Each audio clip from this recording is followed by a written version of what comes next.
अच्छा, नेक्स्ट जो है हमारे पास implicit and explicit function. What is implicit and what is explicit function. Implicit function, explicit function. Explicit पहले डिस्कस करते हैं। वो फंक्शन यानी कि हमारे पास y is equal to F of X हो, जिसमें हम y को जो डिपेंडेंट वेरिएबल है, डिपेंडेंट वेरिएबल, और एक हमारे पास होता है इंडिपेंडेंट वेरिएबल।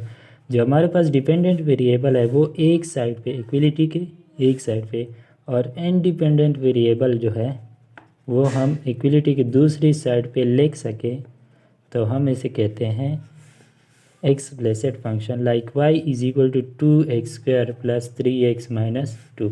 ये हमारे पास कौन सा फंक्शन है? ये हमारे पास एक्सप्लिसिट फंक्शन है। जो फंक्शन में हम डिपेंडेंट वेरिएबल एक साइड पे और इंडिपेंडेंट वेरिएबल दूसरी साइड पे लिख सके तो उसको हम कहते हैं एक्सप्लिसिट फंक्शन। तो हमारे पास y is equal to x² plus 3, y is equal to sine of x, y is equal to e⁻3x minus 2 है। सब में y एक साइड पे और x दूसरे साइड पे है, तो इनको क्या कहते हैं? Explicit function. अगर हम इस तरह नहीं लिख सकते, यानी कि y को एक साइड पे और x को दूसरे साइड पे नया लिख सके, तो उसको क्या कहते हैं? Implicit function. Implicit function. Like मेरे पास एक फंक्शन है y is equal to x² minus y cube plus sine of x minus cos of y। तो ये फंक्शन जो है इसको हम इस तरह नहीं लिख सकते कि y को एक साइड पे ले जाएं सारे y जो हैं, और जो बाकी है इनको हम दूसरे साइड पे ले जाएं। लाइक मैं एक और एग्जांपल दे दूं कि sine of x plus y plus e⁻x plus e⁻−y is equal to x³ plus y³।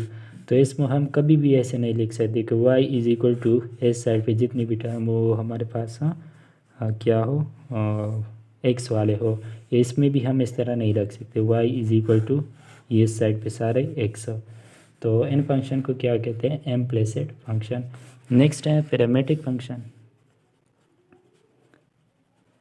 What are parametric function? दो ऐसे फंक्शन जो सेम पैरामीटर पे डिपेंड करते हो। लाइक मेरे पास एक फंक्शन है y, वो t पे डिपेंड करता है, और मेरे पास एक फंक्शन है x, वो भी t पे डिपेंड करता है। ये मेरे पास 2t + 1, ये t² + 2। तो ये दोनों फंक्शन एक ही पैरामीटर पे जो कि t है उस पर डिपेंड करते हैं। तो इन दोनों को क्या कहते हैं? Parametric function. इन दोनों को पैरामीट्रिक फंक्शन। लाइक एक और example y of x is equal to x² plus 3x minus 2, और z ऑफ x इसको मैं लिख दे दूँ x³ - 3। तो y एंड z ये दोनों आपस में क्या है? पैरामीट्रिक फंक्शन है। इनको पैरामीट्रिक फंक्शन कहते हैं।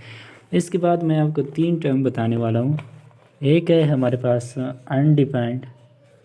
What is undefined? दूसरा है इनडिटर्मिनेट। थर्ड है इन्फिनिटी। What is infinity? तो इनका मैं आपको डिफरेंस बताऊंगा।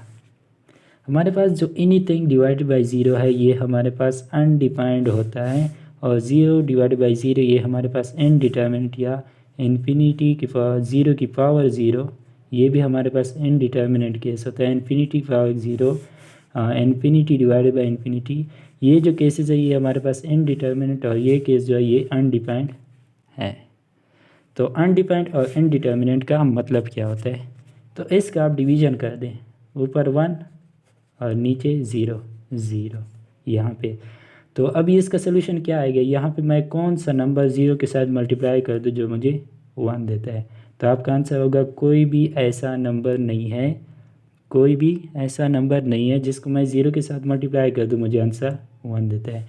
यानी कि हमारे पास कोई नंबर अभी तक डिफाइन नहीं हुआ जिसको हम, यानी कि x multiply by 0 is equal to 1, ये x जो है ये हमारे पास कोई नंबर अभी तक डिफाइन इस तरह नहीं हुआ जिसको हम 0 से मल्टीप्लाई कर दे और वो हमें 1 दे। तो इस केस को क्या कहते हैं? अनडिफाइंड। अनडिफाइंड का क्या होता है, कोई भी सोल्यूशन नहीं होता। अनडिफाइंड मतलब वो डिफाइन ही बिल्कुल नहीं होता। डिटर्मिनेंट का केस कुछ अलग होता है, वो होता है 0 डिवाइडेड बाई 0। ये केस मैं लेता हूँ। तो यहाँ पे मैं सोल्यूशन क्या लिख दूँ कि मेरे पास यहाँ पे 0 के साथ मैं क्या मल्टीप्लाई कर दूँ कि मेरे पास 0 आ जाए। तो एक सोल्यूशन बताया गया 0 multiply by 1 is equal to 0 आता है। अगर मैं 1 की जगह 2 लिख दूँ, 0 मल्टीप्लाई बाई 2 फिर भी 0 आता है। 3 लिख दूँ फिर भी 0 आता है। -10 लिख दूँ फिर भी 0। यहाँ पे बहुत सारे सोल्यूशंस आते हैं, ये यहाँ पे बहुत सारे सोल्यूशन आते हैं। तो इनडिटर्मिनेंट के केस में हमारे पास जो सोल्यूशन होते हैं वो बहुत सारे होते हैं। लाइक मैं 0/0 को इज इक्वल टू 1 लिख सकता हूँ, 0/0 को 2 लिख सकता हूँ, 0/0 को मैं 3 लिख सकता हूँ, 0/0 को मैं -10 लिख सकता हूँ। बहुत सारे सोल्यूशन हैं, लेकिन इनमें से कोई स्पेसिफिक सोल्यूशन नहीं है। No specific solution. 0/0 का कोई स्पेसिफिक सोल्यूशन नहीं है, ये हमारे पास बहुत सारे सोल्यूशन देते हैं। तो इस केस को क्या कहते हैं, इनडिटर्मिनेट। इस केस को क्या कहते हैं, इनडिटर्मिनेट। थर्ड हमारे पास एक टर्म होता है इन्फिनिटी। What is infinity? इसको इस सिंबल से हम डिनोट करते हैं। प्लस इन्फिनिटी होता है, माइनस इन्फिनिटी होता है। इन्फिनिटी इसका यह है कि infinity as a number, infinity is a number just beyond our imagination.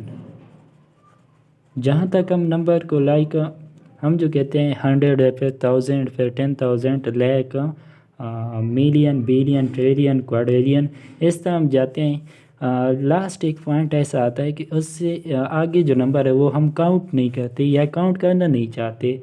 तो उस पॉइंट्स यानी यहाँ तक हम नंबर को इमेजिन कर सकते। ये नंबर लाइन 0 स्टार्ट हो गया, इस साइड पे हम जाते हैं तो हम एक हद तक नंबर जो है वो कंसिडर कर देते हैं।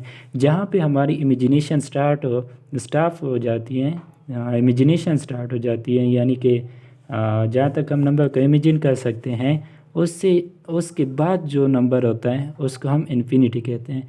तो हम इन्फिनिटी जो है ये हमारे पास it is a very large number, it is a very large number. अगर नेगेटिव में मैं ले लूँ तो it is a very small number, ये बहुत ही स्मॉल नंबर होता है। पॉजिटिव में ये हमारे पास बहुत लार्ज नंबर होता है, और जो नेगेटिव हैं ये हमारे पास क्या होता है, बहुत वेरी स्मॉल नंबर होता है। तो इन्फिनिटी हमारे पास है, it is just a number, it is just a number which is just beyond our imagination. जहाँ हमारी इमेजिनेशन ख़त्म हो जाती है, जहाँ हमारी सोच खत्म हो जाती है, उससे अगला जो नंबर होता है वो होता है हमारे पास इन्फिनिटी। तो बाज़ औक़ात 1/0 को लोग इन्फिनिटी लिखते हैं, लेकिन ये गलत है। 1/0 हमारे पास अनडिफाइंड है, 1/0 हमारे पास अनडिफाइंड है। तो इन्फिनिटी, अनडिफाइंड और इनडिटर्मिनेट, इनमें जो फ़र्क है ये अच्छी तरह से समझ लेना है।